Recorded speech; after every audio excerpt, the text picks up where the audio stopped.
महाराज जी के आज के विशेषांक में रक्षा सूत्र परिवार के सभी सदस्यों का हार्दिक स्वागत है। बाबा जी के भक्तों को राम राम। बहुत से साधु ऐसे भी थे जो उनका आगमन सुनकर उनसे मिलने आते थे। बाबा जी उन्हें पूर्ण सम्मान देते थे, उनकी बातें सुनते थे और परामर्श भी देते थे। ये बातें किन विषयों पर होती थीं, हीरालाल जी या शुक्ला यह नहीं जानते और सामान्यतः इन वार्ताओं के समय उन्हें वहाँ रहने की आज्ञा नहीं होती थी। बाबा जी ने एक दिन बड़े ही महत्व की बात बताई कि उन्होंने अपनी साधना के समय हिमालय, विंध्याचल और नीलगिरी में बिताए थे। लगता था कि हिमालय से बाबा जी को पूर्ण रूप से परिचित था और उन्हें हिमालय बहुत प्रिय भी था। बाबा जी ने हिमालय की यात्रा हनुमान घर, कैंची के आश्रमों अथवा पहाड़ों पर मंदिरों की स्थापना के बहुत पूर्व ही कर ली थी। हम लोग निश्चय पूर्वक नहीं कह सकते कि उन्होंने मंदिरों और आश्रमों के स्थानों का चुनाव कैसे किया, किंतु हीरालाल जी का अनुमान है कि इन स्थानों का चुनाव उनके इन स्थानों से प्रेम के कारण ही है। बातें चल रही थीं, तभी शुक्ला ने हीरालाल जी से बातें आगे चलाईं। उन्होंने गंगोत्री, गोमुख और मैदानी क्षेत्रों की यात्राओं की बातें बताईं। वे बातें कर रहे थे और मैं पूरे ध्यान से उनकी बातें सुन रहा था, क्योंकि मैंने ना तो पर्वतीय मंदिरों या वृंदावन की ही यात्रा नहीं की थी। मुझे तो केवल 3 स्थानों, वाराणसी, विंध्याचल और चित्रकूट के मंदिरों में दर्शन के लिए ले जाया गया था। बाबा जी ने मुझसे इन स्थानों पर कोई प्रार्थना अथवा पूजा करने की बात नहीं कही।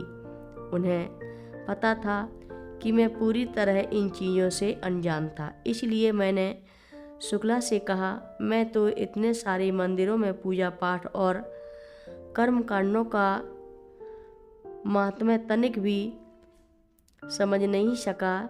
इससे पता चलता है कि बाबा जी आप लोगों के प्रति जितने ममतालु हैं उतने मेरे प्रति नहीं हैं। शुक्ला ने तुरंत कहना प्रारंभ कर दिया, यह बात जरा भी सत्य नहीं है। यदि उनके ऊपर पक्षपात का आरोप लगाया जाए तो यह कहा जा सकता है कि उनका पक्षपात आपके प्रति है। वे अन्य की अपेक्षा आपका पक्ष अधिक ग्रहण करते हैं। बड़ी जोरों की हंसी हुई, क्योंकि मैं कुछ उत्तर नहीं दे सका। व्यस्त रहने का हमारा यही उपक्रम था। 3 दिनों के पश्चात बाबा जी लौट आए और हर एक उनके साथ व्यस्त हो गया और सत्संग पहले की भांति रात्रि में होने लगा। शुक्ला एक रात मेरे साथ बैठे थे कि बाबा जी आ गए और मेरे बिस्तर पर बैठ गए और शुक्ला से बोले कि उन्हें अपने घर वापस लौट जाना चाहिए, अपने गृहस्थी के कार्यों को देखना चाहिए, क्योंकि बहुत दिनों से वे उनकी उपेक्षा करते रहे हैं। अब स्थिति दूसरी थी। उनकी 4 कन्याओं का विवाह हो चुका था और पुत्र का विवाह जल्द ही होने वाला था। बाबा जी ने कहा, अब उनके सगे संबंधी हो गए हैं जिनके साथ उचित और अच्छे संबंध बनाए रखना है। इसलिए परिस्थितियों में ही बच्चे विवाहोपरांत नए संबंधियों के साथ अपने नए नए घरों में वास्तव में सुख से रहेंगे। तुम्हारे बच्चों को वैसा ही व्यवहार मिलेगा जैसा व्यवहार तुम उनके साथ करोगे और उनसे पाओगे। तुम्हें यह सब बात नहीं भूलनी चाहिए। तुम अपने बच्चों से प्रेम करते हो, तुम उन्हें सुखी देखना चाहते हो, इसलिए तुम्हें घर वापस लौट जाना चाहिए। वहाँ रुक कर नए संबंधों के कारण उत्पन्न सभी समस्याओं को हल करो। तुम्हारी पत्नी तुम्हारी अनुपस्थिति में सारे कार्य करती रही, किंतु अब वह नई समस्याओं का सामना नहीं कर सकती है। इतना ही नहीं, तुम्हारा पुत्र विश्वविद्यालय में प्राध्यापक है, उसका विवाह किसी धनवान परिवार में होगा जिसका स्तर ऊंचा होगा।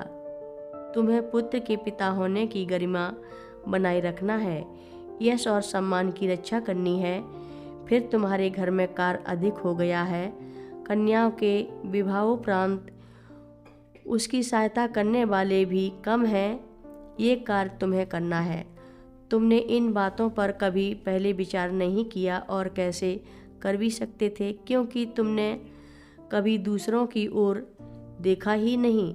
तुम अपने सब कर्तव्य और उत्तरदायित्व दादा के साथ बैठकर और उनकी बातें सुनकर भूल जाते हो।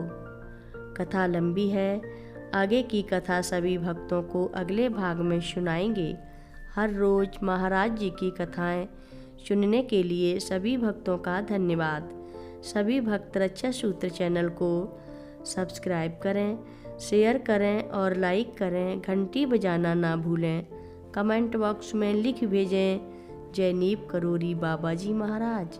सभी भक्त मिलकर बोलो, नीप करोरी बाबा जी महाराज की जय जय बोलो। सिद्धि माता की जय जय बोलो। जय श्री राम बोलो।